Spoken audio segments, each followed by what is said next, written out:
Great. We've got our IP addresses. Let's go ahead and get those set up to access the lab. So we're going to go in and make sure we've got the IP address public for our Windows Client 1 within our remote desktop.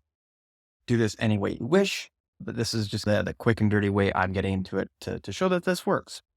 Once I'm in, I'm going to go ahead and connect.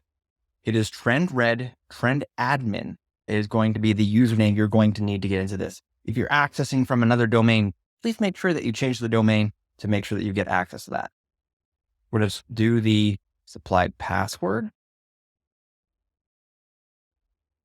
Make sure the supplied password is correct. Yes, it is. And then we're going to connect. So this is going to be our jump box into the organization. So this is pretty straightforward, hopefully. The next box that we need to access is going to be the VNC box. That is going to be our attack box for this lab.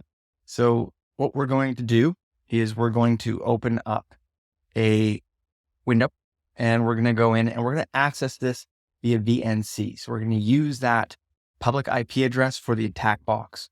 We're going to put it into the HTTP, the number that was in the AWS port 6080 VNC HTML. Once we get here, it should take us to our remote VNC. Password is going to be the password provided in the documentation. The next thing to do is make sure that we do not upgrade for this version of Ubuntu. So now we're in, we can move on to the next lab. We can change the size here just to make this fit a bit better from the zooming in and out function. So we get a little more room so we don't have to scroll around and make things a bit easier for ourselves.